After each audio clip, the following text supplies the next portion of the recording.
watching Let's Chat.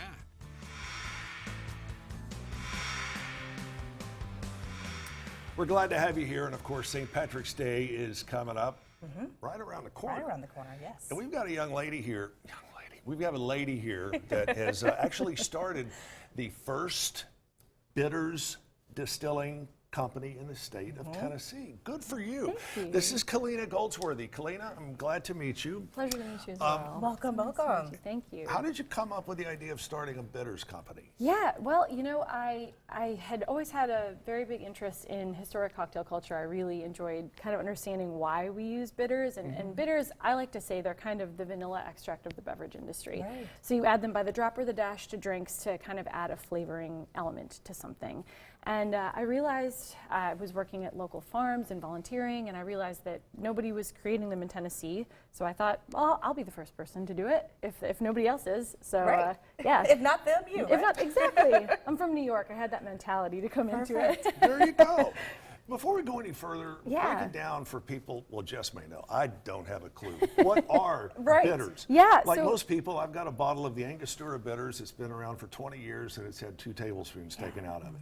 What are bitters? Bitters are basically a super concentrated botanical extract. Sounds very scientific, but all it is we're basically take an element, a root, a herb, something like that, and let it steep in alcohol for an extended period of time.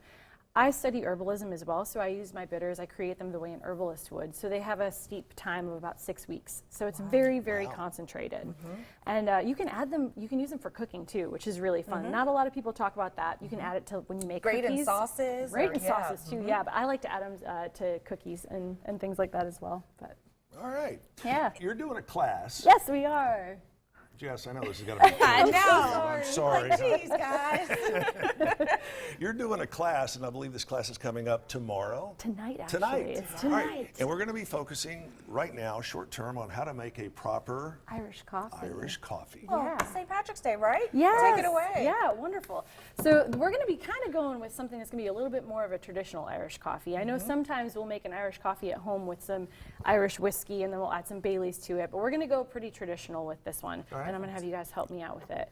So what we're going to start with is there's a little vial over here of brown sugar syrup that I've made. How do you tell me about the brown sugar Yeah. syrup? Is this something that It's very anybody easy can to do? make. I like to do equal parts brown sugar and water and just kind of stir it up until it dissolves. The traditional Irish coffee recipe tends to call for about 2 cubes of sugar. The even more traditional, older version has a demerara syrup, which is just a different type of sugar. I prefer brown sugar, though. I think it works really, really All right. well. So depending on how sweet you would like it to be, I'm going to go with about a 1/2 ounce of brown sugar syrup. Okay. This is going to be just a little bit sweeter, but you know. We can adjust I mean, to- tailor it. yeah, exactly. Okay. The next thing that we're going to do is we're going to go for Irish whiskey. So if you want to slide that on down, that'd be great. Wonderful. We're going to go for 1.5 ounces of Irish whiskey in this. And it has to be Irish. Of Right. course It it has does. to be. Irish. It's St. Irish Patrick's whiskey. Day, you know. Pound for pound, is Absolutely. Jameson's the best Irish whiskey? I think? I personally Okay. am a huge Dame. I did study Irish whiskey at their academy over there, so I'm kind of biased to it, though. Well, you know more than we do, so we're going to take your advice. So, So I'm going to give that a quick little stir in the glass. The next thing is kind of key. There are 2 big important elements to this. You want hot coffee, Right. like really hot coffee, because as you can see in our Irish whiskey mug already, we're kind of pretty full of room temperature whiskey and room temperature syrup. Right. So if you want your Irish coffee to be hot, you need like really hot Irish or really hot coffee. All right. You want We have you that. want to do me the honors? Sure. Just push down that button. Perfect. And you can fill it up until there's about 1/4 of an inch, maybe a little bit. Keep going. See, good hot coffee. It is. You say when? Keep going. can this be made with That's perfect. decaf or regular? Absolutely. Okay. Yeah, whichever you prefer. So the last step is to have the cream on the top. And this is kind of the difference that you see if you go to a real Irish coffee bar, you get to see them whip up this cream.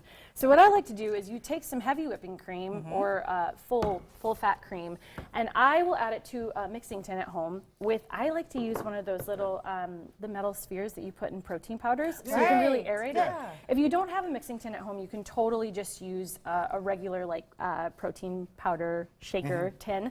But what you want to do is you want to whip it in the tin until you get a nice consistency that's a little bit thicker than what it was before. Right. We only have about 60 seconds Ooh, left. I I'm gotcha. anxious We're gonna to do see it. the final product. So I'm going to pour Look it at her over the go. top of the spoon so that it kind of sets on the top of the Yum. glass. Wow.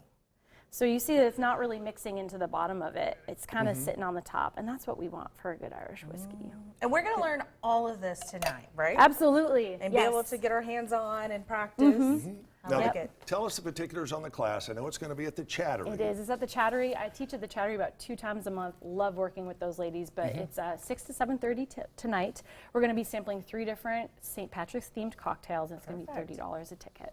And how much per ticket? $30. Okay, and very Can't beat quickly that. before we get out of here, can we purchase your bitters now? Are Yes, you can. Tell us where. Yes, they are available at the Chattery as well, and we're at Imbibe, Riverside, a bunch of other locations. We'll be having them on our website here shortly as well.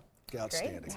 Congratulations Thank you on a so job much. well done Yes. and Thank on you. getting, you know, how many distilleries do we have in Tennessee? Like 6,472. Right, And now something we have crazy. one bitters company. Anyway, Kalina, very nice to meet Thank you you and so best much of for luck in the having me. future. Thank you. Absolutely. Great to meet Appreciate you. it. All right, we got to run. Jess and I are going to flip the coin to see who gets the Irish coffee. I think it's Chip today. Jess is going to lose.